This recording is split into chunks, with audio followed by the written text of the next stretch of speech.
Hello विद्यार्थी मित्रों। तो आप सभी का स्वागत करते हैं हमारे इस YouTube चैनल यूनिक एकेडमी के अंदर। विद्यार्थी मित्रों, अगर आपने हमारे चैनल्स को सब्सक्राइब नहीं किया है तो सब्सक्राइब करना बिल्कुल ना भूलें और बेल आइकन पर क्लिक करो, जिससे मेरे जितने भी वीडियोस बने हिंदी माध्यम के विद्यार्थियों के लिए सबका नोटिफिकेशन आपके YouTube पे मेंशन हो, जिससे आपका पढ़ाई पर अटेंशन हो। तो विद्यार्थी मित्रों, आज हम गुजरात बोर्ड कक्षा 10 विषय विज्ञान का चैप्टर नंबर 1 समझाने जा रहे हैं। हिंदी माध्यम वाले विद्यार्थियों के लिए काफी आसान भाषा में। एक बार भाई वीडियो देख लोगे ना पूरा चैप्टर, तो अपने आप चुटकी बजा के समझ में आ जाएगा। आपको कहीं सीखने की जरूरत ही नहीं है। पूरा का पूरा चैप्टर कॉन्सेप्ट तुम्हारा क्या हो जाएगा, क्लियर हो जाएगा। ओके विद्यार्थी मित्रों, खास करके मैं ये वीडियो उन विद्यार्थियों के लिए ज्यादातर बना रहा हूं जो विद्यार्थी गरीब हैं, असहाय हैं, जो ट्यूशन कोचिंग नहीं कर सकते हैं, उनके पास उतने पैसे नहीं है, तो भी वे चाहे तो स्वयं निर्भर बनकर वीडियो को देखकर चैप्टर को समझ सकते हैं। क्योंकि विद्यार्थी मित्रों, स्टार्ट करते हैं। हमारा चैप्टर नंबर जो 1 है उसका नाम है रासायनिक अभिक्रिया और समीकरण। विद्यार्थी मित्रों, इस चैप्टर में हम रासायनिक अभिक्रिया क्या है उसके बारे में विगतवार पूर्वक समझेंगे और साथ ही साथ रासायनिक समीकरण के बारे में भी जानेंगे। तो स्टार्ट करते हैं हमारा टॉपिक। सबसे पहले तो हम यही जानेंगे कि रासायनिक अभिक्रिया होता क्या है। तो रासायनिक अभिक्रिया किसे बोलते हैं? दो या दो से अधिक अभिकारक मिलकर एक या एक से अधिक उत्पादों का निर्माण करे, ऐसी अभिक्रिया को रासायनिक अभिक्रिया कहते हैं। जब दो अथवा दो से अधिक अभिकारक एक दूसरे से मिलेंगे और मिलने के बाद कोई नया पदार्थ बनाएंगे, उसे बोलते हैं रासायनिक अभिक्रिया। ओके विद्यार्थी मित्रों, जैसे कि आप ये समझो कि आपके पास पानी है और आपके पास दूध है। दो पदार्थ है, आपके पास पानी है और दूध है। अब पानी और दूध को जब मिलाएंगे तो दूधिया पानी बनेगा। बनेगा कि नहीं बनेगा? तो इसमें आपको समझना क्या है, जो पानी और दूध है ना, ये अभिकारक है, क्योंकि ये रासायनिक अभिक्रिया में भाग ले रहे हैं। रासायनिक अभिक्रिया की शुरुआत इन्हीं से हो रही है कि दूध और पानी ये अभिकारक है और इनको जब इनको मिलाएंगे तो दूधिया पानी बनेगा। वे क्या होगा? उत्पाद होगा। तो अभिकारक उत्पाद भी आप समझ में आ गया। तो रासायनिक अभिक्रिया यही होता है जब दो पदार्थ या दो से अधिक पदार्थ आपस में मिलकर किसी तीसरे नए पदार्थ का निर्माण करते हैं, उसे रासायनिक अभिक्रिया कहते हैं। उदाहरण देखिए और समझिए। उदाहरण में क्या है, हाइड्रोजन ऑक्सीजन के साथ अगर अभिक्रिया करता है तो पानी का निर्माण करता है। ऑक्सीजन और हाइड्रोजन या ऑक्सीजन एक दूसरे के बीच अभिक्रिया करके पानी का निर्माण करते हैं। जैसे कि यहाँ पर संकेत स्वरूप दिया है, हाइड्रोजन को हम H2 बोलते हैं और प्लस O2 यानी ऑक्सीजन। तो हाइड्रोजन और ऑक्सीजन दोनों ने अभिक्रिया किया तो क्या बनाया? पानी बनाया, जिसे बोलते हैं H2O।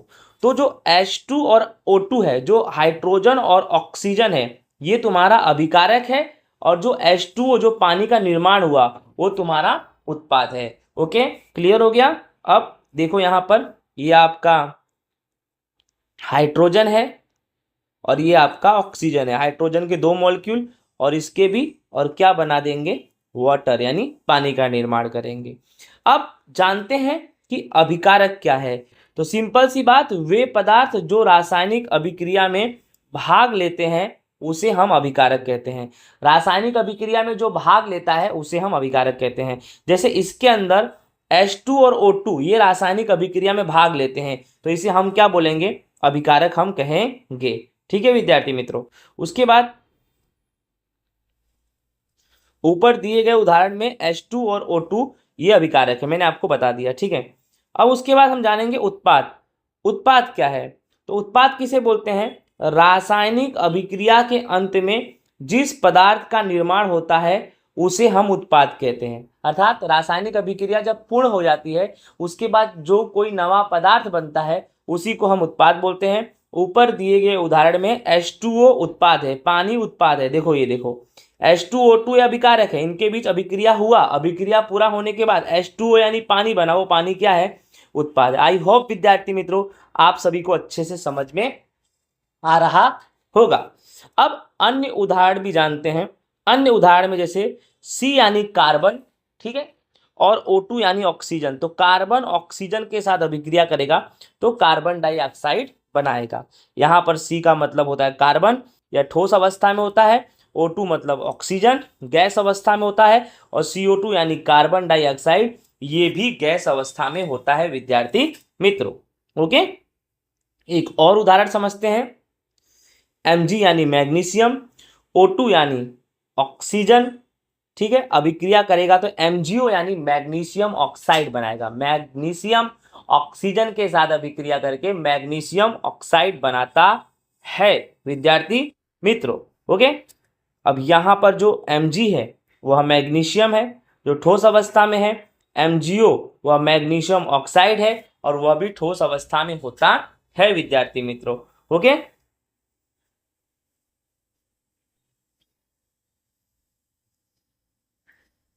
Unique academy learning centre, metro road, pillar number 63, near NH8, Rabari colony, Amraiwadi, Ahmedabad. अगर आपको भी हमारे क्लासेस में एडमिशन लेना है तो प्लीज़ जल्दी आइए, एडमिशन लीजिए। जल्दी से जल्दी एडमिशन लोगे तो आपको फीस में आवश्यक छूट भी दिया जाएगा। अवश्य जानें। अब कुछ जानना भी है, जैसे आपने हाइड्रोजन के बारे में सुना। अब हाइड्रोजन क्या है? हाइड्रोजन रंगहीन, अर्थात इसका कोई रंग नहीं होता है, गंधहीन, इसका कोई गंध नहीं होता है, और स्वादहीन, इसका कोई स्वाद नहीं होता है। अत्यधिक ज्वलनशील, हाइड्रोजन गैस बहुत ही ज्वलनशील है, तुरंत के तुरंत आग पकड़ लेता है। सबसे हल्का तत्व, बहुत सारे तत्व हैं, उन सभी तत्वों में सबसे हल्का तत्व हाइड्रोजन होता है।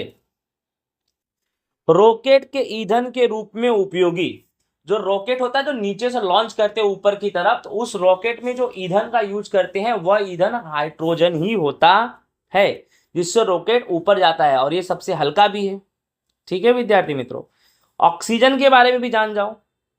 रंगहीन, गंधहीन और स्वादहीन है, दहनशील नहीं है। ऑक्सीजन दहनशील नहीं है, लेकिन दहन के लिए आवश्यक है। किसी भी पदार्थ को जलाने के लिए, किसी भी पदार्थ के दहन करने के लिए ऑक्सीजन गैस उपयोगी होता है। बिना ऑक्सीजन के दहन संभव नहीं है। तो ये दहनशील तो नहीं है, बट दहन के लिए आवश्यक जरूर है।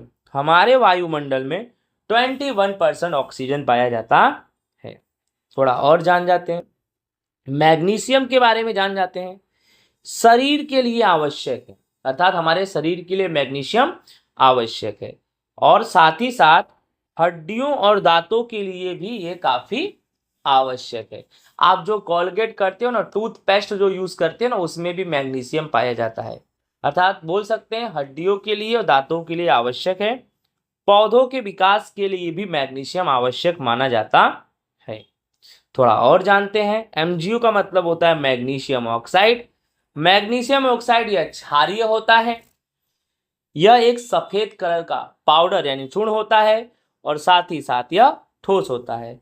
आपके सामने ये जो है ये हमारा पाउडर है मैग्नीशियम ऑक्साइड का, सफेद रंग का पाउडर आपको अच्छे से दिखाई दे रहा है, समझ में आ रहा है? चलो आगे चलते हैं।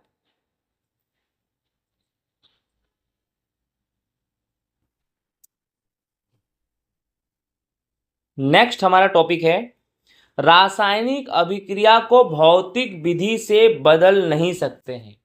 कोई भी भौतिक विधि का उपयोग करके हम रासायनिक अभिक्रिया को नहीं बदल सकते हैं। ठीक है, जैसे कि वाष्पीकरण, आप जानते हो ये भौतिक विधि। वाष्पीकरण में कैसा है, हम जल को वाष्प बना सकते हैं और वाष्प को पुनः जल बना सकते हैं, लेकिन रासायनिक अभिक्रिया में ऐसा नहीं होता है। समझ में आया कि नहीं आया? तो जिस प्रकार से बोल सकते हैं ऊर्ध्वपातन हुआ, उपकेंद्रीकरण हुआ, ये सब भौतिक प्रक्रिया है, भौतिक विधि है। तो सिंपल सी बात है, रासायनिक अभिक्रिया को भौतिक विधि से हम अलग नहीं कर सकते। रासायनिक अभिक्रिया को हम रासायनिक विधि से ही अलग कर सकते हैं।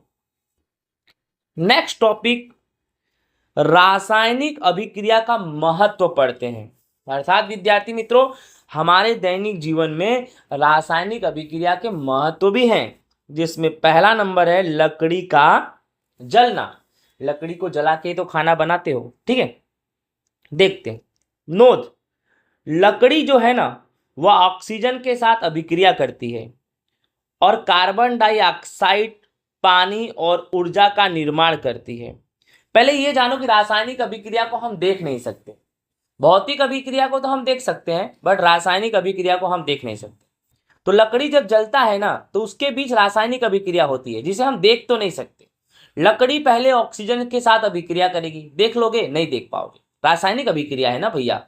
लकड़ी ऑक्सीजन के साथ अभिक्रिया करेगी और जलने लगेगी, और जलेगी तो कार्बन डाइऑक्साइड गैस का निर्माण करेगी, पानी के साथ साथ ऊर्जा का भी निर्माण करेगी। ये सब तुम्हें दिखाई नहीं देगा। ये देखो, ये लकड़ी का दहन हो रहा है, ठीक है। नेक्स्ट नंबर है भोजन का पाचन।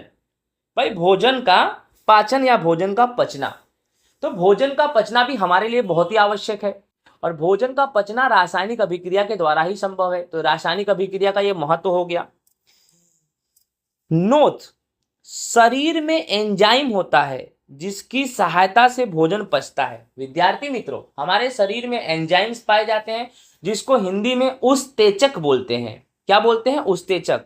उसी की सहायता से हमारा भोजन पचता है। जैसे मैंने एक उदाहरण दे दिया पाचक एंजाइम्स का जिससे हमारा भोजन पचता है, उसका नाम है पेप्सिन।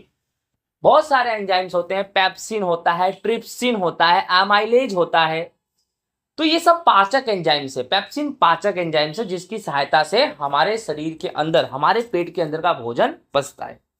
देखिए आप इस लड़की का डायग्राम देखिए, इससे आपको कुछ सीख मिल रहा होगा कि इनका भोजन क्या है, पच गया है, जिससे इनके चेहरे पे एक स्माइल नजर आ रही है। तो सिंपल सी बात, अगर हम खाना खाते हैं अगर हमारा भोजन नहीं पचता है तो फिर हमें पेट में एसिडिटी प्रॉब्लम ये सब हो जाता है, जिससे हमारा फेस एकदम अजीब सा दिखता है।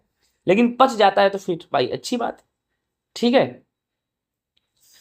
ये भी जानो कि लोहे पर जंग लगना भी ये रासायनिक अभिक्रिया के द्वारा होता है।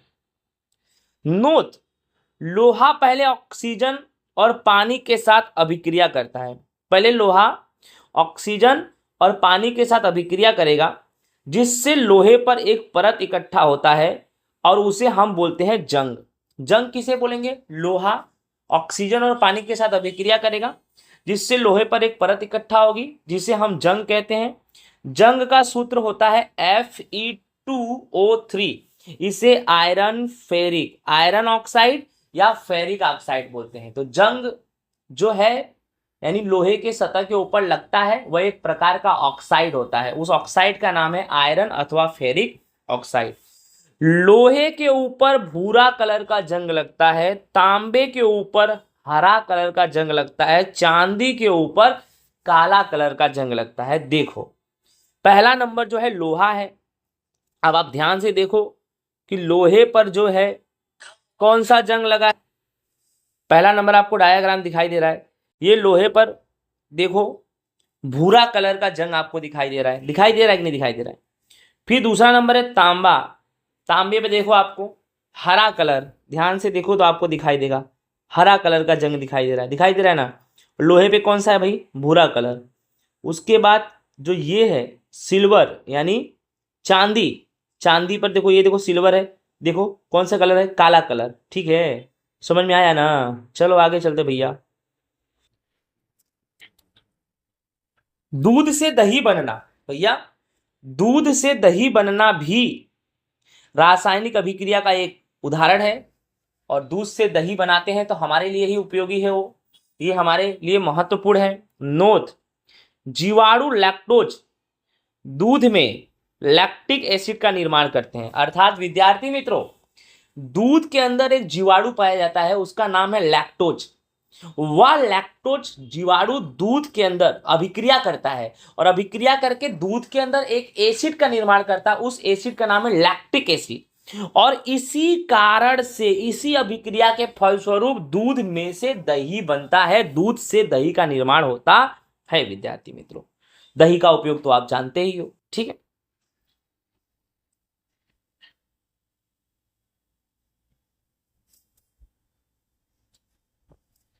नेक्स्ट हमारा टॉपिक है विद्यार्थी मित्रों रासायनिक अभिक्रिया के दौरान होने वाले परिवर्तन या प्रभाव।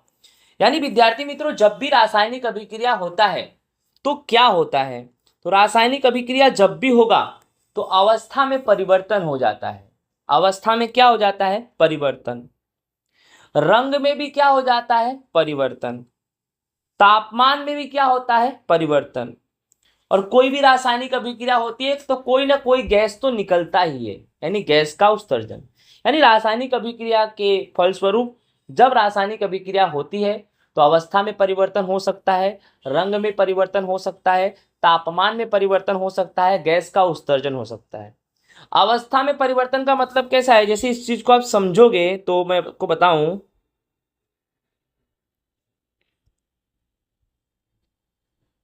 जैसे कि आप समझो C+O2 CO2। अभी ये C है ना, ये ठोस है, और O2 क्या है, गैस है। यानी यहां ठोस और गैस दोनों है, लेकिन उत्पाद में सिर्फ और सिर्फ क्या बना, गैस। तो अवस्था में परिवर्तन हुआ ना, यहां ठोस गैस दोनों है लेकिन यहां सिर्फ कौन है, गैस। यानी इससे सिद्ध हो गया अवस्था में परिवर्तन हुआ। एक तरफ ठोस, अभिकारक में ठोस गैस दोनों है लेकिन उत्पाद में सिर्फ और सिर्फ गैस है। आई होप आपको समझ में आया होगा। उसके बाद फिर से देखो, रंग में परिवर्तन का मतलब समझते हो। जैसे कि मान लो आपके पास पानी है प्लस आपके पास दूध है, तो क्या बनेगा, दूधिया पानी।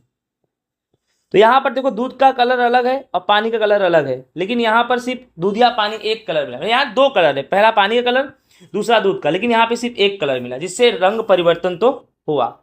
आई होप आप समझ में गए हुए। उसके बाद क्या है, तापमान में परिवर्तन। अब तापमान में यही देख लो, C और O2 मिलकर CO2 बनाएंगे, कार्बन डाइऑक्साइड बनाएंगे, जो कार्बन डाइऑक्साइड काफी गर्म गैस है, यानी तापमान में परिवर्तन। ठीक है। लास्ट में गैस का उत्सर्जन। गैस का उत्सर्जन यानी कोई भी अभिक्रिया है, जैसे C+O2 है तो CO2 बना, यानी कोई भी अभिक्रिया है लास्ट में कोई ना कोई गैस का निर्माण तो होता ही है। आई होप आपको समझ में आ गया होगा, ये भी अच्छे से आ गया होगा। चलो नेक्स्ट आगे देखते हैं, आगे क्या है हमारा टॉपिक।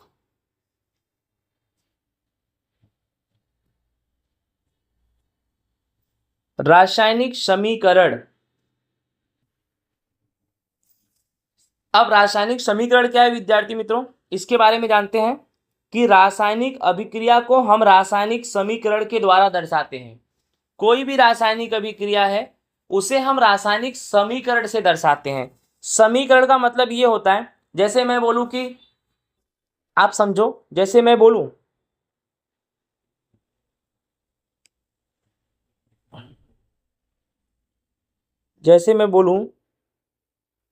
कार्बन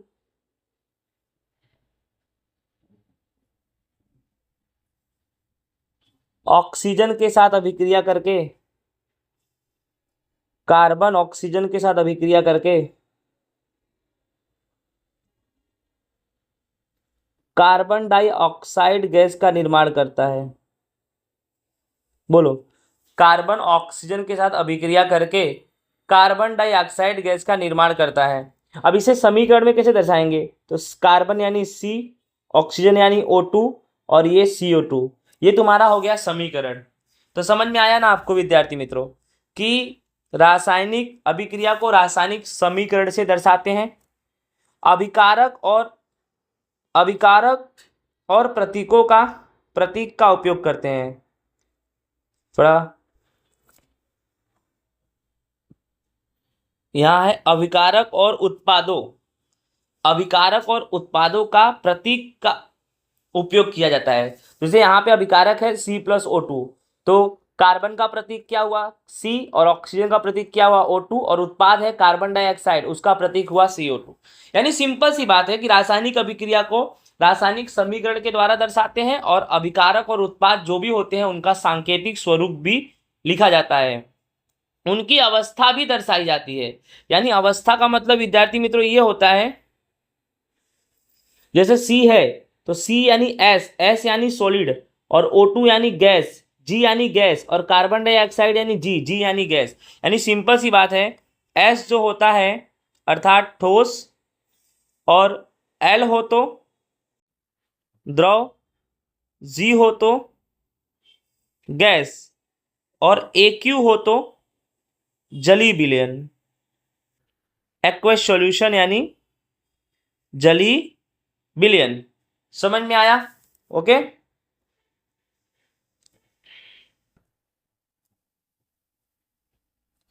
तो इस तरह से विद्यार्थी मित्रों रासायनिक समीकरण के अंदर रासायनिक अभिक्रिया को हम रासायनिक समीकरण के द्वारा दर्शाते हैं, फिर उसमें अभिकारक और उत्पाद के प्रतीक का भी उपयोग करते हैं और उनकी अवस्था भी दर्शाई जाती है। अब एक उदाहरण है कि मैग्नीशियम की रिबन को वायु में जलाने से मैग्नीशियम ऑक्साइड प्राप्त होता है। तो ये क्वेश्चन है, हिंदी में लिखा है। अब इसे समीकरण में दर्शाना है तो मैग्नीशियम को क्या बोलेंगे, Mg, और वो सॉलिड होता है, ठोस होता है, इसलिए S आएगा। ऑक्सीजन को G बोलेंगे क्योंकि गैस है। तो मैग्नीशियम का जो रिबन है, रिबन यानी मैग्नीशियम की पट्टी, और जब मैग्नीशियम की पट्टी को आप जलाओगे, वायु मतलब होता है ऑक्सीजन, तो Mg प्लस O2, तो क्या बनेगा, मैग्नीशियम ऑक्साइड, जिसे हम बोलते हैं MgO। राइट, देखो ये आपको दिखाई दे रहा है, ये मैग्नीशियम की पट्टी है, इसको जला रहे हैं तो सफेद कलर का धुआं निकल रहा है। ठीक है। अब नेक्स्ट हमारा टॉपिक है रासायनिक समीकरण को संतुलित करना। हम रासायनिक समीकरण को संतुलित कैसे करेंगे, ये बहुत ही इंपॉर्टेंट टॉपिक है, एग्जाम में बहुत ही IMP है, इसके बारे में समझते हैं और विद्यार्थी मित्रों जानते हैं। तो विद्यार्थी मित्रों रासायनिक समीकरण को संतुलित करना हम सीखते हैं। सबसे पहले आपके सामने एग्जांपल्स दिया गया है, वो क्या है, HNO3 right plus CaOH twice arrow CaNO3 plus H2O। जो HNO3 है ये नाइट्रिक एसिड है, CaOH क्वाइस है ये कैल्शियम हाइड्रोक्साइड है, CaNO3 ब्रैकेट क्लोज 2 ये कैल्शियम नाइट्रेट है, और H2O ये तुम्हारा क्या है, जल। और मैं आपको पहले बोल दिया आगे वाले अभिकारक होते हैं और पीछे वाले उत्पाद, यानी ये दो दोनों हैं ये अभिकारक हैं और ये दोनों जो है उत्पाद है। अब इसको संतुलित करने का मतलब कैसा होता है कि अभिकारक और उत्पाद में परमाणुओं की संख्या एक समान होनी चाहिए। राइट, जितने परमाणु की संख्या अभिकारक में है उतने उत्पाद में भी होने चाहिए। तो हम इस क्वेश्चन को कैसे करेंगे, ग्रुप बना के करेंगे, बहुत आसानी से करेंगे। ध्यान से आप बस समझो मुझे कैसे करना है। ठीक है, पहले देखो ये ग्रुप 1, ये ग्रुप 2, ग्रुप 3, ग्रुप 4। तो अभिकारक वाले को एक तरफ लिखेंगे, जैसे कि LHS left hand side, RHS right hand side. ठीक है, चलो LHS में पहले HNO3 में ध्यान देना, H राइट कितना है, एक, H का एक परमाणु, कुछ भी नहीं तो एक, N का कितना दिख रहा है, एक, और O3 है तो O का कितना है, 3। ये तुम्हारा पहला ग्रुप बन गया। कौन सा ग्रुप बन गया, पहला। दूसरा नंबर देखो इसमें Ca कितना है, एक। फिर देखो ये OH और बाहर 2 है तो O के साथ भी 2 और H के साथ भी 2, यानी O यानी ऑक्सीजन 2 और H यानी हाइड्रोजन भी 2। ये आपका दूसरा ग्रुप बन गया। ठीक है, ठीक। RHS में आ जाओ, Ca देखो, Ca कितना है तुम्हारा, एक। फिर N के पास कुछ नहीं है तो N के पास कुछ नहीं तो एक मानो, और बाहर 2 है तो एक का गुणा 2 से होगा, यानी N तुम्हारा कितना हो जाएगा, 2। और फिर O में ध्यान देना, यहाँ 3 है और यहाँ 2 है तो 3 दूनी कितना हो जाएगा, 6, ऑक्सीजन 6। ये भी आपका ग्रुप बन गया। अब लास्ट नंबर H कितना है, 2, और O कितना है, 1। इस तरह से आपका ये 4 ग्रुप बन गया, LHS के 2 और RHS के 2। अब करना क्या है, ध्यान से बस समझना, कोई हार्ड नहीं है। आप चेक करो यहाँ हाइड्रोजन कितना है, 1, और यहाँ हाइड्रोजन कितना है 2, यहाँ 1 है और यहाँ 2 है।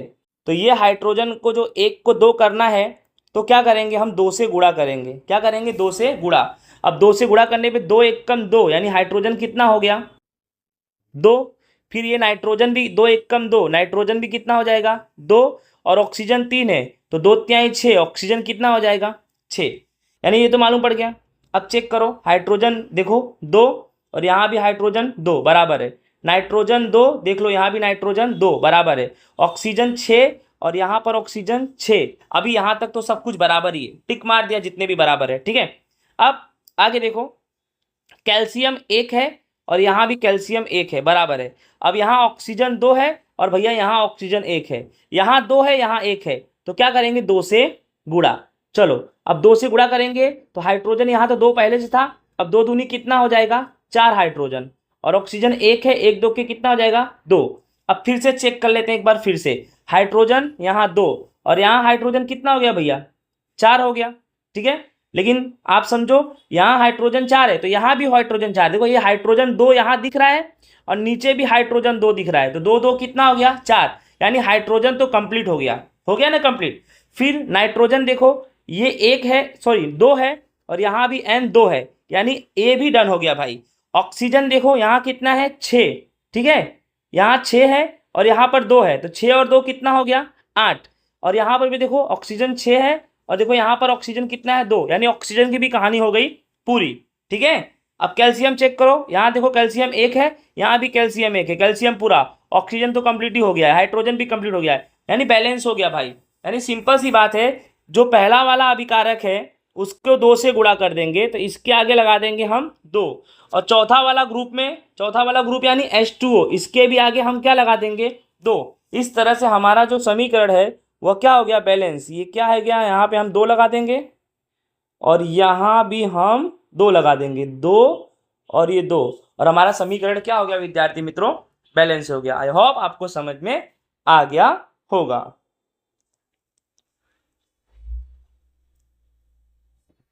अब नेक्स्ट क्वेश्चन हमारा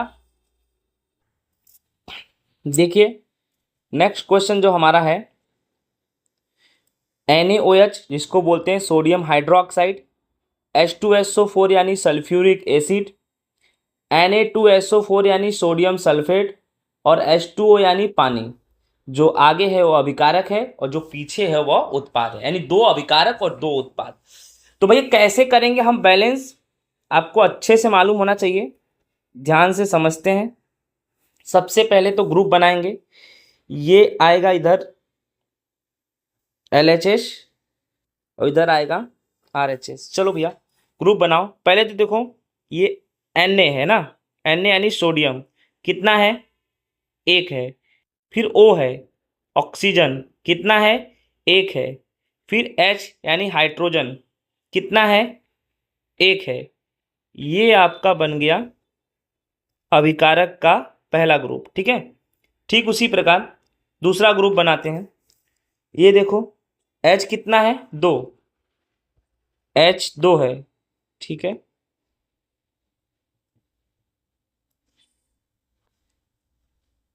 H 2 है, फिर S कितना है 1, फिर O कितना है 4। ये आपका बन गया दूसरा ग्रुप। उत्पाद में आ जाओ RHS साइड में, ये Na है कितना है 1 सॉरी Na कितना है 2, Na तुम्हारा कितना है 2, फिर S कितना है 1, फिर O कितना है 4। ये ग्रुप बन गया पहला। दूसरा वाला भी ग्रुप बना देते हैं, बनाओ भैया। H कितना है 1 सॉरी H 1 नहीं है, H तुम्हारा यहाँ पे 2 है और O कितना है 1। अब करेंगे बैलेंस संतुलित। देखो ध्यान से, देखो यहाँ पे Na कितना है 1 और यहाँ Na कितना है 2। तो सिंपल सी बात है, इसको 2 करने के लिए 2 से गुणा, तो 2 से गुणा करेंगे तो ये भी 2 हो जाएगा, ऑक्सीजन भी 2 हो जाएगा और हाइड्रोजन भी कितना हो जाएगा, 2 हो जाएगा। अब चेक करो Na कितना है, 2, यहाँ भी Na कितना है, 2, बराबर हो गया। ऑक्सीजन कितना है, 2, और यहाँ पर ऑक्सीजन कितना है, 4, ठीक है। और यहाँ ऑक्सीजन में देखो यहाँ 2 है और यहाँ 4 है, तो 2 और 4 कितना हो गया, 6। तो सिंपल सी बात है, यहाँ पर 4 है और यहाँ ऑक्सीजन अगर हम 2 कर देंगे तो 6 हो जाएगा, तो इसको हम 2 से क्या कर देंगे, गुणा। 2 से गुणा करेंगे तो 2 दूनी 4, हाइड्रोजन 4 हो गया और ऑक्सीजन कितना हो गया, 2। अब दिमाग लगाओ, ऑक्सीजन 4 और ऑक्सीजन 2, 4 और 2 6, और यहाँ भी ऑक्सीजन 2 और यहाँ 4, यानी ऑक्सीजन की भी स्टोरी क्या हो गई, कंप्लीट हो गई। बट हाइड्रोजन में ध्यान दो, यहाँ हाइड्रोजन कितना है, 4, और यहाँ हाइड्रोजन देखो ये रहा 2 और भाई ये रहा 2, 2 2 4, यानी हाइड्रोजन भी क्या हो गया, कंप्लीट हो गया, ठीक है। और सोडियम चेक करो, यहाँ पर 2 है और यहाँ पर भी 2 है, और सल्फर चेक करो, यहाँ पर 1 है, यहाँ पर 1 है, भाई कंप्लीट। यानी पहले वाले ग्रुप में 2 से गुणा और चौथे वाले ग्रुप में 2 से गुणा। तो पहला नंबर ये है तो 2 से गुणा, और चौथा नंबर ये है तो 2 से गुणा। इस तरह से हमारा ये समीकरण क्या होता है, संतुलित होता है। ओके विद्यार्थी मित्रों, नेक्स्ट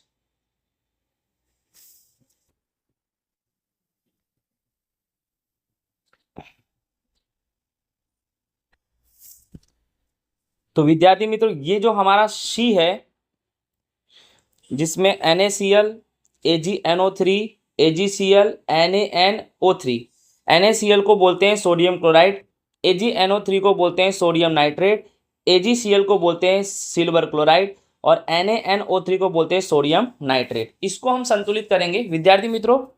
इसमें पहले से संतुलित है, पहले से क्या है, ये संतुलित है। कैसे, चेक करो, देखो Na यहाँ 1 है, यहाँ भी Na 1 है, डन। यहाँ पे Cl 1 है और यहाँ पे भी Cl 1 है, डन।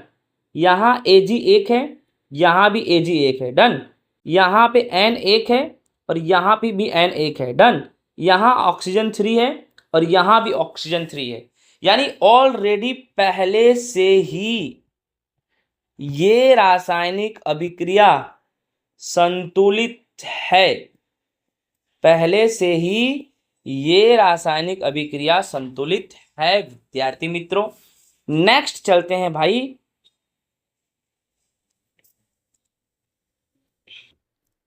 नेक्स्ट विद्यार्थी मित्रों, BaCl2 जिसे हम बोलते हैं बेरियम क्लोराइड, H2SO4 जिसे हम बोलते हैं सल्फ्यूरिक एसिड, BaSO4 जिसे बोलते हैं बेरियम सल्फेट, HCl जिसे बोलते हैं हाइड्रोक्लोरिक अम्ल यानी एसिड, ठीक है। अब इसे संतुलित करने के लिए विद्यार्थी मित्रों क्या करेंगे हम, सबसे पहले आपको अच्छे से पता है कि ये जो आगे दिया है ये अभिकारक है और ये जो पीछे दिया है ये उत्पाद है, ओके। ये अभिकारक है और ये उत्पाद है। अब इसमें क्या करना है, पहले तो 2 ग्रुप बनाना है अपने को।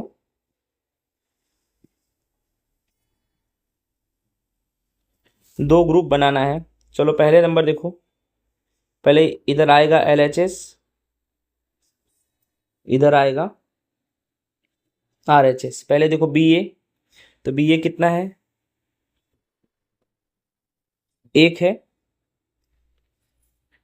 उसके बाद Cl कितना है, तो Cl 2 है। ये पहला ग्रुप बन गया अभिकारक का। दूसरा ग्रुप H कितना है, 2 है। S कितना है, 1 है। लास्ट में O कितना है, 4 है। ये हमारा दूसरा ग्रुप बन गया। इधर का बनाओ, B ये 1 है और Ba1 है, और यहाँ पे S कितना है, 1 है, और O कितना है, 4 है, ठीक है। ये ग्रुप बन गया आपका। फिर H कितना है, 1 है। C कितना है, Cl कितना है, 1 है। अब ध्यान दियो, देखो यहाँ पर Ba 1 है और यहाँ पर बी ए 1 है, यहाँ पर Cl 2 है, यहाँ पर Cl 1 है, तो 2 से करेंगे गुणा, जिससे हाइड्रोजन भी 2 हो जाएगा, 2 1 2 और Cl भी 2 हो जाएगा। अब यहाँ पर क्या है कि Cl तो 2 हो गया, बी ए का भी कंप्लीट है। अब ये हाइड्रोजन यहाँ 2 है और यहाँ हाइड्रोजन 2 है, यानी डन भाई। एस यहाँ 1 है, यहाँ भी एस 1 है, यहाँ ऑक्सीजन 4 है और यहाँ भी ऑक्सीजन 4 है, बैलेंस हो गया। यानी आपको सिर्फ और सिर्फ चौथे नंबर वाले ग्रुप में 2 से गुणा कर देने का, और आपका समीकरण हो गया संतुलित। आई होप विद्यार्थी मित्रों आपको समझ में आ गया होगा। चलो नेक्स्ट टॉपिक पे अब हम आ गए। नेक्स्ट हमारा टॉपिक क्या है,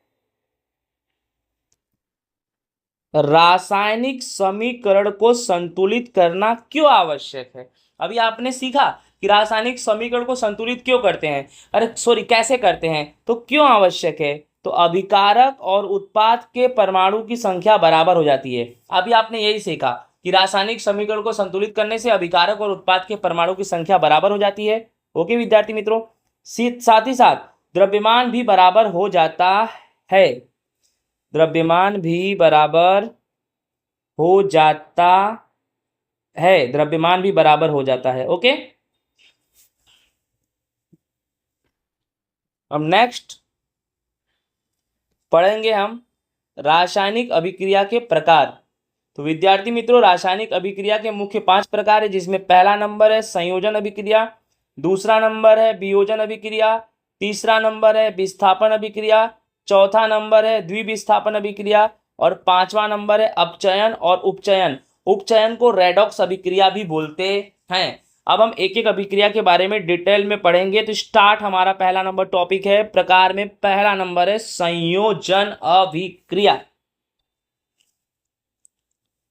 तो विद्यार्थी मित्रों संयोजन अभिक्रिया में क्या है कि जिस अभिक्रिया में 2 अभिकारक मिलकर एक उत्पाद का निर्माण करते हैं उसे संयोजन अभिक्रिया कहते हैं।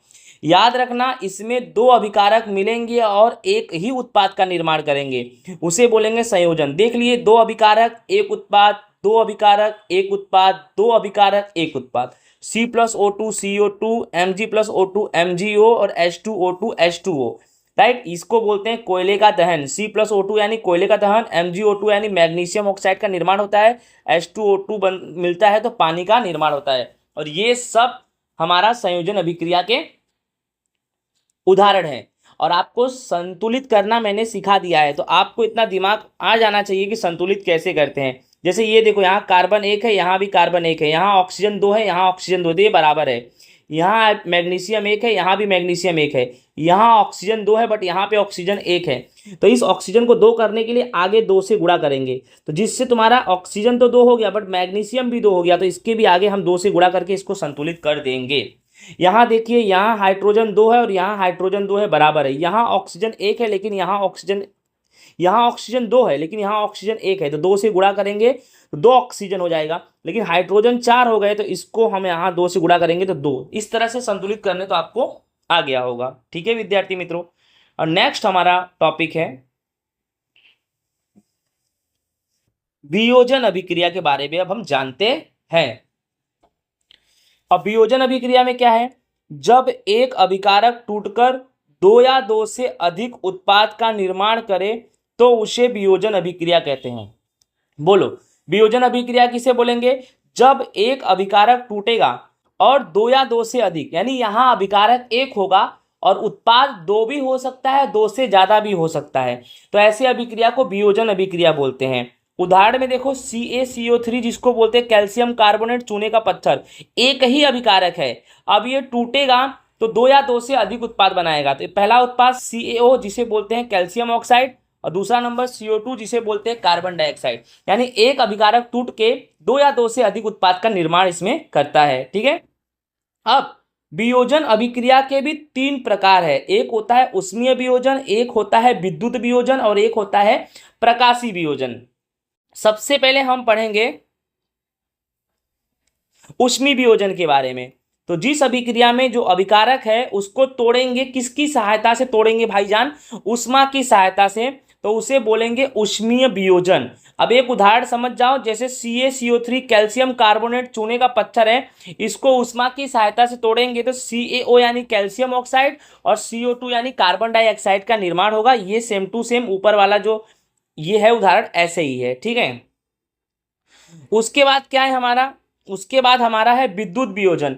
तो जिस अभिक्रिया में अभिकारक को विद्युत की सहायता से तोड़ा जाता है, जिस अभिक्रिया में अभिकारक को विद्युत की सहायता से तोड़ेंगे, जैसे कि H2O यानी पानी, तो पानी में विद्युत धारा प्रवाहित करेंगे तो H2 और O2 अलग हो जाएगा। समीकरण संतुलित करने तो आपको आता ही है, ठीक है। देखो यह संतुलित करने के लिए मैं पहले बता चुका हूं, आपको उसी तरह से संतुलित करना है। उसके बाद हमारा तीसरा नंबर है प्रकाशीय वियोजन, यानी जिस अभिक्रिया में अभिकारक को प्रकाश की सहायता से तोड़ेंगे, किसकी सहायता से, प्रकाश, उसे बोलेंगे उष्मीय वियोजन। उदाहरण में समझ जाओ, AgCl को बोलते हैं सिल्वर क्लोराइड, प्रकाश की सहायता से तोड़ेंगे तो Ag बनेगा और Cl बनेगा, 2AgCl, राइट ना। जिसे Ag यानी सिल्वर और Cl यानी क्लोरीन, ठीक है। उसके बाद note, black and white photography में उत्तल लेंस में ज्यादातर इस प्रकाशीय वियोजन का जो आपने पढ़ा परिभाषा, उसमें सिल्वर क्लोराइड AgCl है, ये ब्लैक एंड व्हाइट फोटोग्राफी में यूज किया जाता है। और फोटोग्राफी करेंगे तो लेंस तो होगा ना कोई, उत्तल अवतल, तो कौन से लेंस में ज्यादातर यूज होता है, ये उत्तल लेंस में होता है विद्यार्थी मित्रों। नेक्स्ट हमारा है कि विस्थापन अभिक्रिया क्या है, तो जानते हैं विस्थापन अभिक्रिया के बारे में। विस्थापन अभिक्रिया बोलते हैं जिस अभिक्रिया में अधिक अभिक्रियाशील वाला तत्व कम अभिक्रियाशील वाले तत्व को उसके यौगिक से विस्थापित कर देता है, उसे विस्थापन अभिक्रिया कहते हैं। विस्थापन अभिक्रिया का एकदम सिंपल परिभाषा है कि ऐसा अभिक्रिया जिसमें जो अधिक अभिक्रियाशील वाला तत्व होगा ना, वो कम अभिक्रियाशील वाले तत्व को ना उसके यौगिक से अलग कर देगा। ऐसे नहीं समझोगे, उदाहरण से आपको समझ में आएगा। जैसे आप समझो Fe और CuSO4, Fe को बोलते हैं आयरन, जिसे लोहा भी बोलते हैं, और CuSO4 को बोलते हैं कॉपर सल्फेट। क्या बोलते हैं, कॉपर सल्फेट। अब इसमें करना क्या है कि जो Fe है वह अधिक क्रियाशील है और CuSO4 यानी जो कॉपर सल्फेट है वह कम अभिक्रियाशील है। तो सिंपल सी बात है, परिभाषा क्या बोलता है, अधिक अभिक्रियाशील वाला तत्व कम अभिक्रियाशील वाले तत्व को उसके यौगिक से क्या कर देगा, अलग कर देगा विद्यार्थी मित्रों। तो सिंपल सी बात है, जो Fe है वह अधिक अभिक्रियाशील वाला तत्व है। तो इसमें कैसा है कि जो Fe है वो अधिक अभिक्रियाशील वाला तत्व है, और ये Cu है ना, Cu कॉपर, इसका जो यौगिक है ना, इसमें SO4 इसका यौगिक है, यानी पक्का है कि अधिक अभिक्रियाशील वाला इसके यौगिक को इससे हटा देगा, यानी Fe किसको खींच लेगा, SO4 को। तो आप चेक कर लो, FeSO4 एक में हो गया और दादा Cu बेचारे अकेले बच गए। यानी आई होप आपको समझ में आ गया होगा मैं क्या बोलना चाहता हूं। परिभाषा ही बोलता है अधिक अभिक्रियाशील वाला तत्व कम अभिक्रियाशील वाले तत्व को उसके यौगिक से अलग करेगा, यानी क्या बनेगा, FeSO4, आयरन और फेरस सल्फेट, और लास्ट में क्या होगा, Cu, जिसे हम बोलते हैं कॉपर। ओके विद्यार्थी मित्रों, आपको अच्छे से समझ में आ गया होगा। जो आयरन है, लोहा, वह अधिक अभिक्रियाशील है, और जो CuSO4 है वह कम अभिक्रियाशील वाला तत्व है। तो सिंपल सी बात है, जो आयरन है वह कम अभिक्रियाशील वाला तत्व यानी Cu को उसके यौगिक यानी SO4 से अलग कर दिया, यानी FeSO4 का निर्माण हुआ, और कॉपर अलग। ठीक है विद्यार्थी मित्रों, आई होप आपको समझ में आया होगा। नेक्स्ट हम पढ़ते हैं द्विविस्थापन अभिक्रिया। अब द्विविस्थापन अभिक्रिया में क्या है कि जिस अभिक्रिया में विस्थापन की प्रक्रिया 2 बार होती है उसे द्विविस्थापन अभिक्रिया बोलेंगे। यानी विस्थापन में विस्थापन 1 बार होता है और द्विविस्थापन में विस्थापन कितनी बार होता है, 2 बार होता है। उदाहरण में देखो, Na2SO4 AQ यानी एक्वस सॉल्यूशन जली विलयन है, BaCl2 बेरियम क्लोराइड। ओके, ये सोडियम सल्फेट है, ये बेरियम क्लोराइड है, और यहाँ पे बनेगा बेरियम सल्फेट और सोडियम क्लोराइड। तो सिंपल सी बात है, इस चीज को भी आप अच्छे से समझ जाओ कि क्या है इसमें, ध्यान से, कि जैसे Na है, ठीक है, 2SO4, यहाँ BaCl2, तो करना क्या है, जो Ba है ना ये इसके यौगिक को खींचेगा और Na है ना ये इसके यौगिक को खींचेगा, यानी 2 बार विस्थापन हुआ। तो BaSO4 से कंबाइन होगा तो BaSO4 बनेगा, और इसमें क्या करना है कि Na है जो Cl2 से, तो NaCl बनेगा। अब सिंपल सी बात है, N के साथ भी 2 है, Cl के साथ भी 2 है, तो इसके आगे आप 2 लगा सकते हो, इसका मतलब 2 Na 2 Cl हो गया। ठीक है, देखो 2Na 2Cl, ये 2Na 2Cl बराबर है, अब ये एक है, यहाँ भी एक है, यहाँ SO4 है, यहाँ भी SO4 है, तुम्हारा समीकरण भी क्या हो गया, संतुलित हो गया। और नीचे चेक कर सकते हो, इस तरह से मैंने लिखा है संतुलित Na2SO4 BaCl2 BaSO4 2NaCl। Na2SO4 को सोडियम सल्फेट बोलते हैं, BaCl2 को क्या बोलेंगे, बेरियम क्लोराइड बोलेंगे, BaSO4 को बोलेंगे बेरियम सल्फेट, और NaCl को बोलेंगे सोडियम क्लोराइड। ओके, लिख देते हैं इसको, सोडियम सल्फेट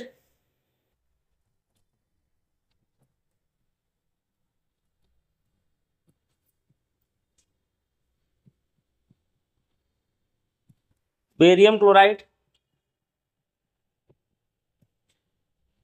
इसको बोलेंगे बेरियम सल्फेट,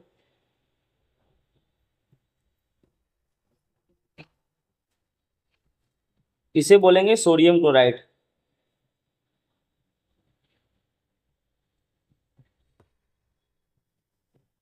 ठीक है,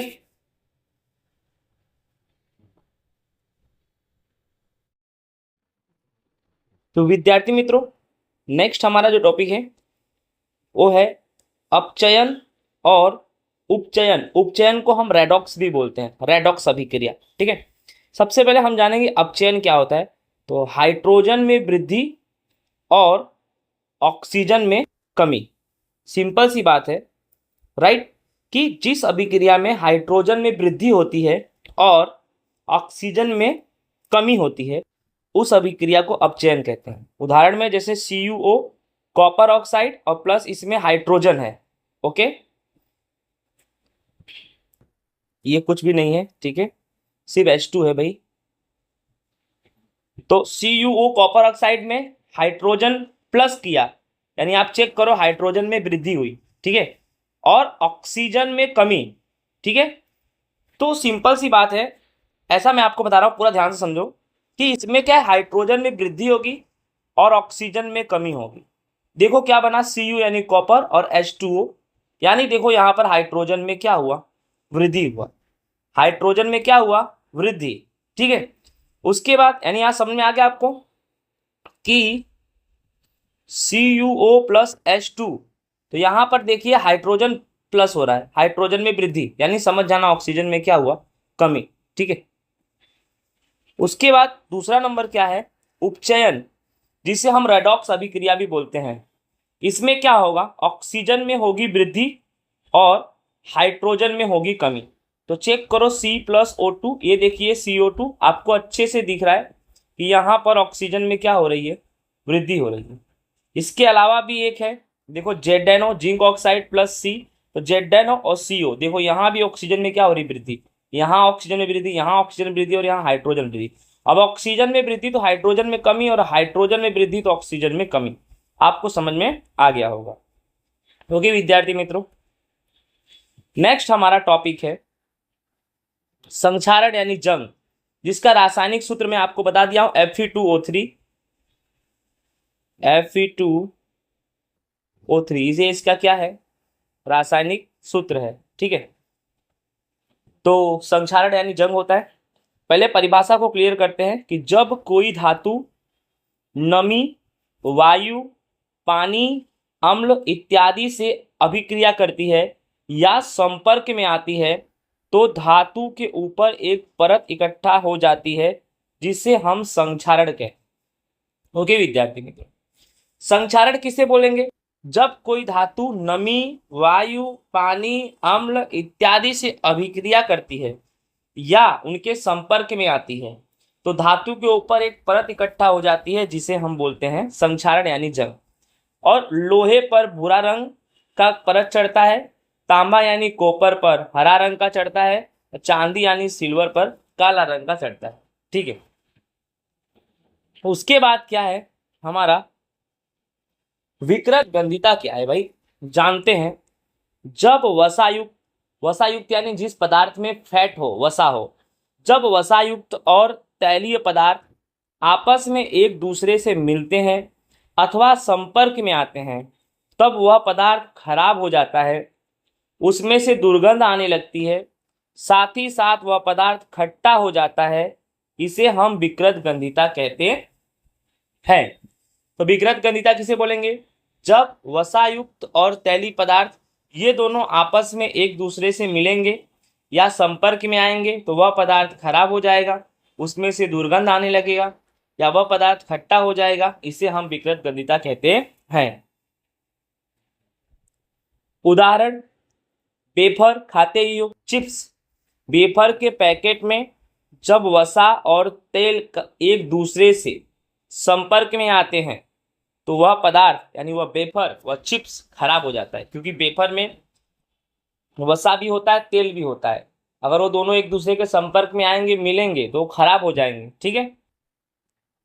रोकथाम के उपाय, विकृत गंधिता को कैसे रोकेंगे? तो नाइट्रोजन गैस का उपयोग करके हम विकृत गंधिता को रोक सकते हैं। जो वेफर खाते हो ना आप, उस वेफर में हवा भरी रहती है, वो हवा नहीं होती है, वह नाइट्रोजन गैस होती है, इसलिए भरी जाती है ना, जिससे तेल और वसा, उसके अंदर तैलीय पदार्थ, वसायुक्त पदार्थ आपस में एक दूसरे से ना मिले, नाइट्रोजन गैस उनको मिलने से रोकता है, जिससे वह कुछ समय तक सुरक्षित रहता है और सही रहता है। लेकिन अगर आप वेफर के पैकेट का हवा निकाल के वेफर के पैकेट को ऐसे 15-20 दिन रख दो, तो वेफर देखना 15-20 दिन क्या, 1 या 2 दिन में ही वेफर खराब हो जाएगा, दुर्गंध आने लगेगा, खट्टापन हो जाएगा, और वह आपके स्वास्थ्य के लिए बहुत ही नुकसानदायक होगा। तो वेफर यानी चिप्स के पैकेट में नाइट्रोजन गैस भरा होता है। प्रभाव, स्वास्थ्य का खराब होना। अगर विकृत गंधिता है, कोई वस्तु खराब हो गई है, खट्टा हो गई, उसे आप खा रहे हो, उससे आपका स्वास्थ्य खराब हो सकता है और चमड़ी से संबंधित रोग हो सकते हैं। तो विद्यार्थी मित्रों, आपको अच्छे समझ में आ रहा होगा। Okay. Unique academy learning centre, metro road, pillar number 63, near NH8, Rabari colony, Amraiwadi, Ahmedabad. इस एकेडमी में एडमिशन लीजिए और अपना भविष्य सुनिश्चित कीजिए। हमारे इस संस्था के अंदर बच्चों को काफ़ी कम फीस में पढ़ाया जाता है और साथ ही साथ अच्छे अच्छे मार्गदर्शन दिए जाते हैं, और बच्चों को पढ़ाने के बाद उस बच्चे को हमारे द्वारा अच्छे से अच्छा जॉब दिलाया जाता है। अर्थात अगर बच्चा गरीब घर का है, वह चाहता है कि मेरी पढ़ाई भी चलती रहे और मुझे कुछ नौकरी भी मिल जाए, तो उसका भी पूरा सपोर्ट हमारी संस्था के द्वारा किया जाता है। तो कृपया करके एडमिशन लीजिए। नेक्स्ट हमारा टॉपिक है ऊष्माक्षेपी अभिक्रिया। तो जिस अभिक्रिया में उत्पाद के निर्माण के साथ साथ ऊष्मा उत्पन्न होती है, उसे हम ऊष्माक्षेपी अभिक्रिया बोलेंगे। अर्थात एक ऐसी अभिक्रिया होगी, उत्पाद का निर्माण होगा, लेकिन लास्ट में ऊष्मा उत्पन्न होगा, उसे बोलते हैं ऊष्माक्षेपी अभिक्रिया। जैसे प्राकृतिक गैस का दहन, जैसे CH4, ये मीथेन गैस है। CH4 कौन सा गैस है? CH4 यह मीथेन गैस है, जान जाओ। और मीथेन एक प्रकार का प्राकृतिक गैस है। मीथेन को हम बोलते हैं गोबर गैस। गांव में निर्माण करते हैं गोबर से गैस का, गोबर गैस। ठीक है। अब मीथेन का दहन करना है, तो किसी भी चीज को दहन करने के लिए ऑक्सीजन की आवश्यकता पड़ती है, तो O2 ले लिया।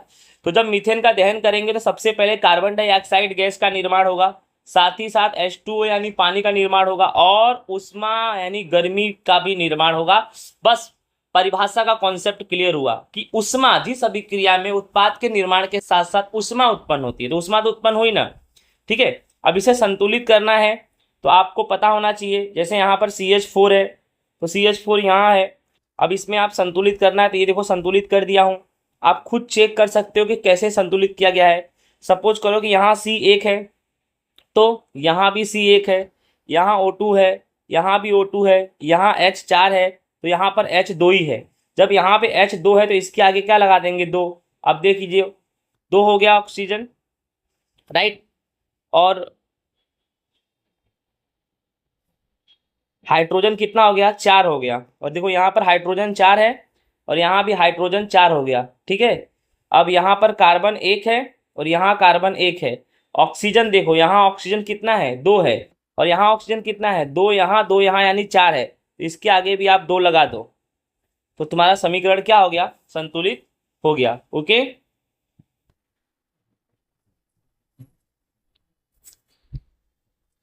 तो इस तरह से विद्यार्थी मित्रों, ये हमारा जो समीकरण है वो संतुलित होता है। ठीक है।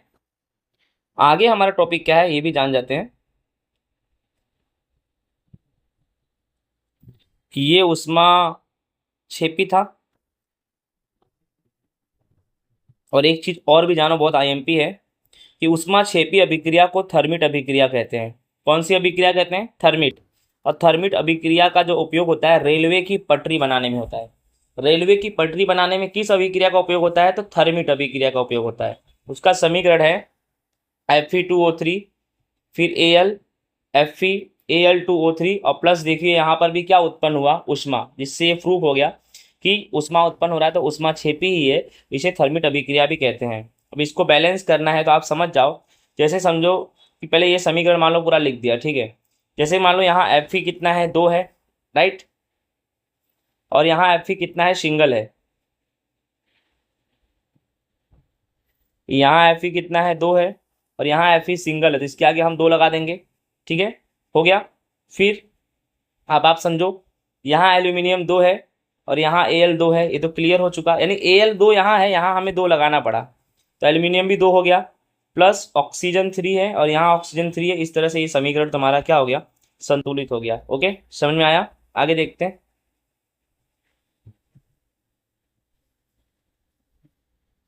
नेक्स्ट हमारा है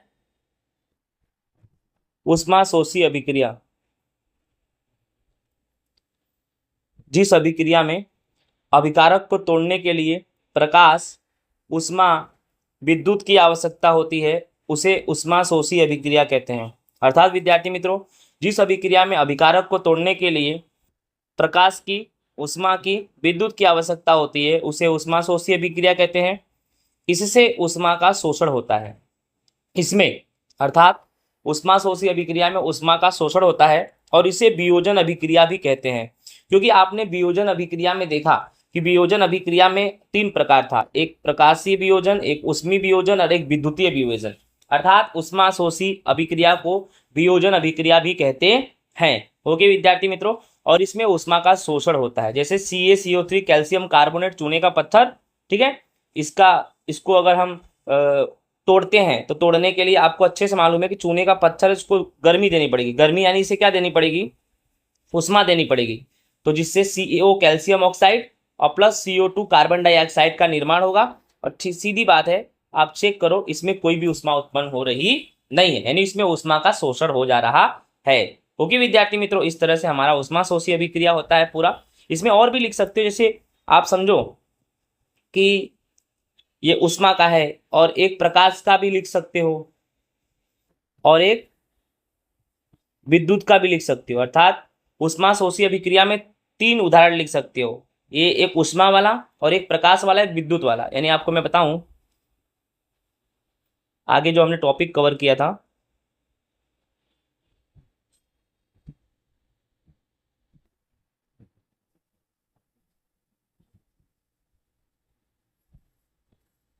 प्रकार था हमारा रासायनिक अभिक्रिया का, उसके अंदर जो टॉपिक कवर किया था उसी में आप उदाहरण है, आप लिख सकते हो। मैं बता दे रहा हूँ आपको, ये देखिए, देख रहे हो ना, ये वियोजन अभिक्रिया। इसमें देखिए ऊष्मी वियोजन, विद्युत वियोजन और प्रकाशी वियोजन, देखो तीनों के समीकरण है। देखो ऊष्मी वियोजन का ये रहा, और विद्युत वियोजन का ये रहा, और प्रकाशी वियोजन का ये रहा। आप समझ में आ गया होगा आपको ये चीज़। अगर आपको 1-2 एग्जाम्पल और देखना है तो इसमें से देख सकते हो, आपको कोई दिक्कत परेशानी नहीं है। चलो इसी के साथ राधे राधे, राधे राधे। ओके, अब कुछ एक्स्ट्रा भी पढ़ लेते भैया। एक्स्ट्रा किताब का है जो बहुत आईएमपी है, ठीक है। वायु में जलाने से पहले मैग्नीशियम रिबन को साफ क्यों किया जाता है? यानी मैग्नीशियम रिबन को वायु में जलाने से पहले साफ क्यों करते हैं? उत्तर, मैग्नीशियम रिबन के ऊपर की सतह पर उपस्थित मैग्नीशियम ऑक्साइड को साफ करने के लिए रेगमाल का उपयोग करते हैं। सिंपल सी बात है, जो मैग्नीशियम की पट्टी होती है, जो मैग्नीशियम का रिबन होता है, उसके ऊपर एक जंग होता है, उस जंग का नाम होता है मैग्नीशियम ऑक्साइड। तो उस जंग को पहले साफ करेंगे तभी मैग्नीशियम अच्छे से जलेगा। अब जंग को साफ करने के लिए हाथ से थोड़ी साफ करोगे, उसके लिए एक पेपर आता है, उस पेपर का नाम है रेगमाल पेपर। रेगमाल पेपर से जो आपका मैग्नीशियम की पट्टी है, जो आपकी रिबन है, उस रेगमाल पेपर से उसको साफ करेंगे, और साफ करके फिर उसको जलाएंगे तो अच्छे से जलेगा। ठीक है विद्यार्थी मित्रों, ओके।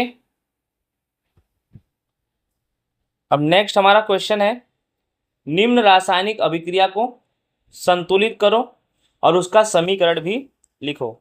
आपके सामने है हाइड्रोजन क्लोरीन, ये दोनों अभिकारक है, और क्या बनेगा हाइड्रोजन क्लोराइड। तो इसको प्रतीक के स्वरूप में, अभिकारक और उत्पाद को प्रतीक के स्वरूप में लिखो, और लिखने के बाद इसे बैलेंस भी करना है। ओके विद्यार्थी मित्रों, चलो करते हैं। अब देखिए, सबसे पहले हाइड्रोजन है, हाइड्रोजन को हम क्या बोलते हैं H2।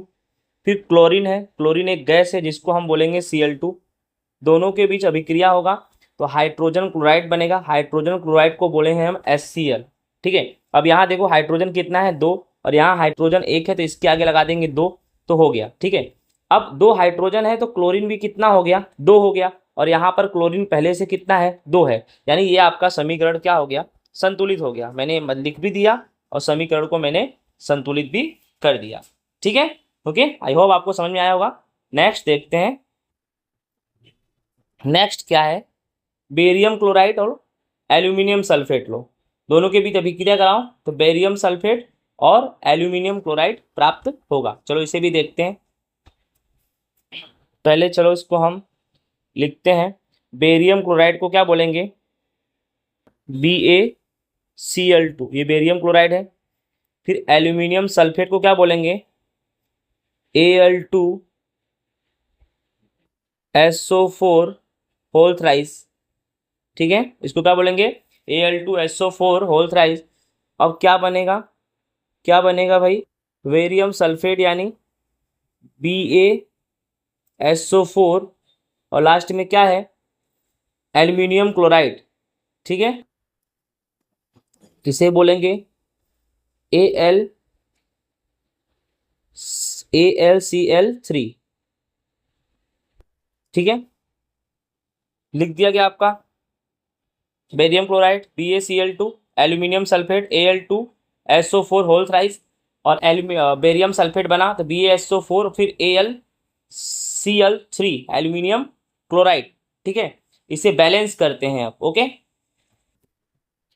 इसे ध्यान से देखते हैं। सबसे पहले क्या करेंगे, इसमें ग्रुप बनाएंगे, थोड़ा टफ है ये।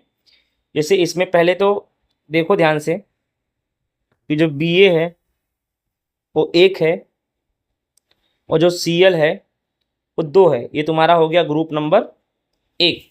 फिर इधर में देखो जो Al है एल्यूमिनियम वो 2 है ना 2। फिर जो S है S कितना है 3 है। फिर O कितना है, तो O पहले से 4 है तो 4 तिहाई कितना हो जाएगा 12, वो तुम्हारा कितना हो जाएगा 12। फिर इधर आ जाओ, इधर देखो ग्रुप में B 1 है, S 1 है, O 4 है, बन गया आपका ग्रुप। फिर क्या है भाई AlCl3 में जो Al है 1 है, और जो Cl है 3 है।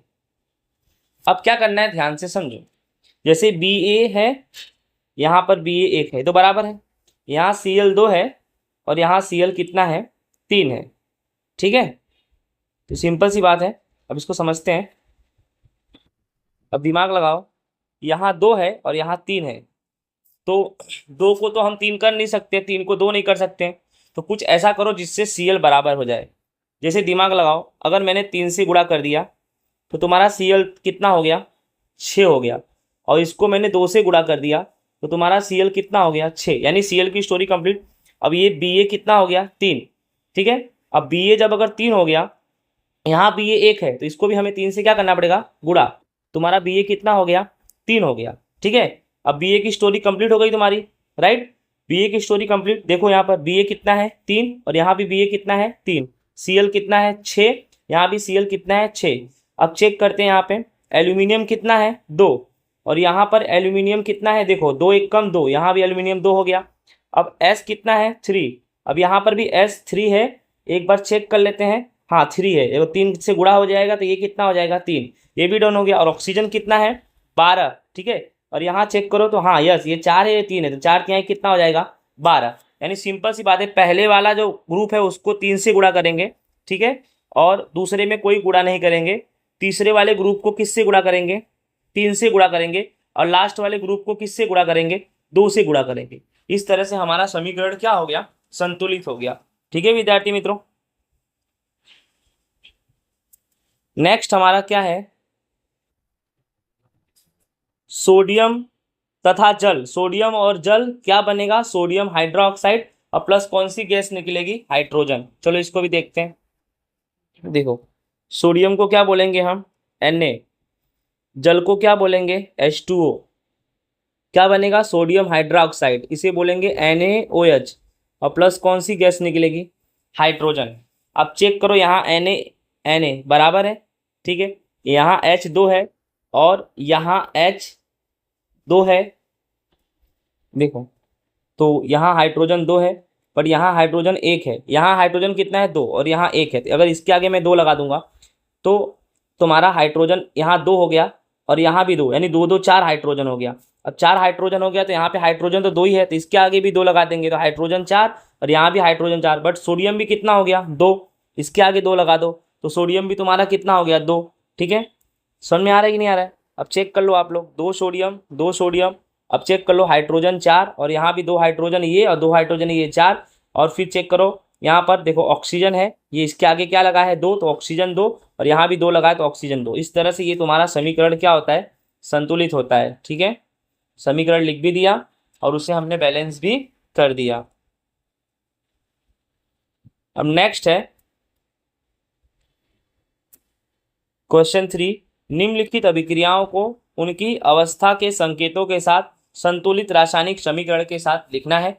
तो सबसे पहले क्वेश्चन क्या है कि जल में बेरियम क्लोराइड तथा सोडियम सल्फेट के विलयन का अभिक्रिया करके सोडियम क्लोराइड का विलयन तथा अघुलनशील बेरियम सल्फेट का अवक्षेप बनता है। इसे करना क्या है? इसे भी प्रतीक के स्वरूप में लिखना है अभिकारक और उत्पाद के साथ, और साथ ही साथ समीकरण को संतुलित भी करना है विद्यार्थी मित्रों। चलो करते हैं।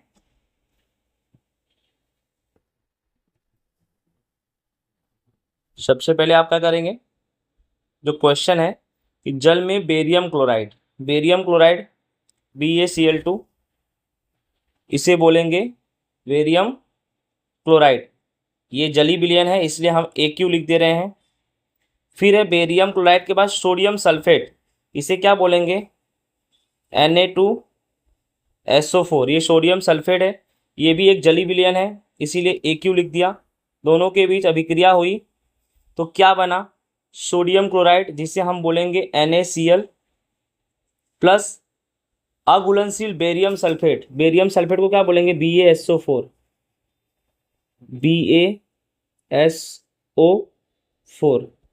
ठीक है, थोड़ा इसको अच्छे से लिख दूं।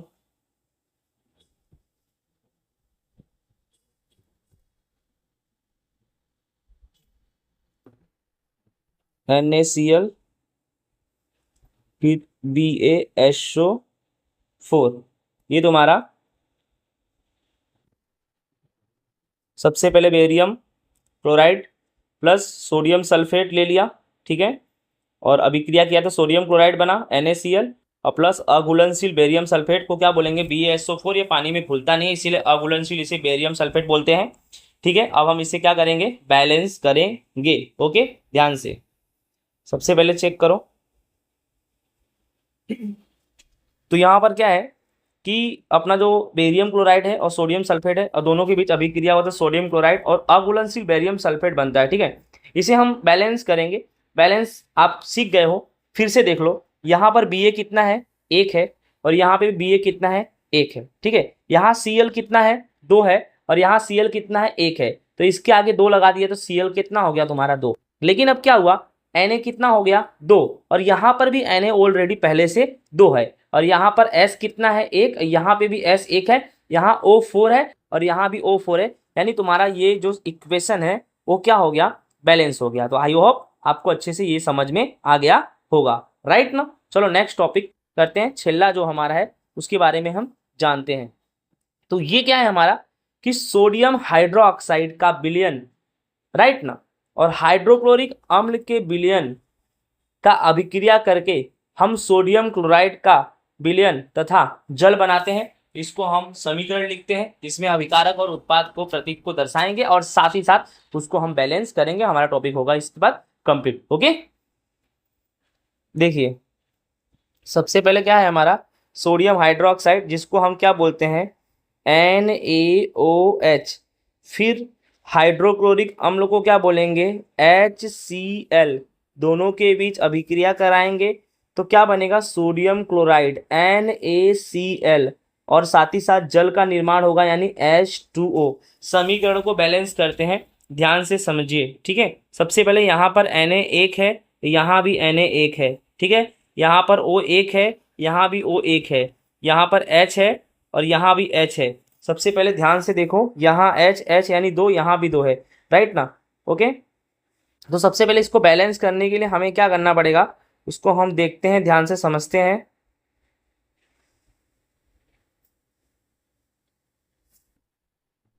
सबसे पहले यहाँ पर देखो, इसको पहले लिख देते हैं हम पूरा, जैसे कि ग्रुप बना देते हैं। Na कितना है 1, O कितना है 1, H कितना है 1। ये तुम्हारा हो गया ग्रुप नंबर 1। ग्रुप नंबर 2 देखो, H 1 है, Cl क्लोरीन 1 है, ये तुम्हारा हो गया अभिकारक का। अब इधर देखो Na 1 है, Cl भी 1 है, ये तुम्हारा उत्पाद का ग्रुप 1 हो गया। फिर H 1 है, सॉरी H 2 है,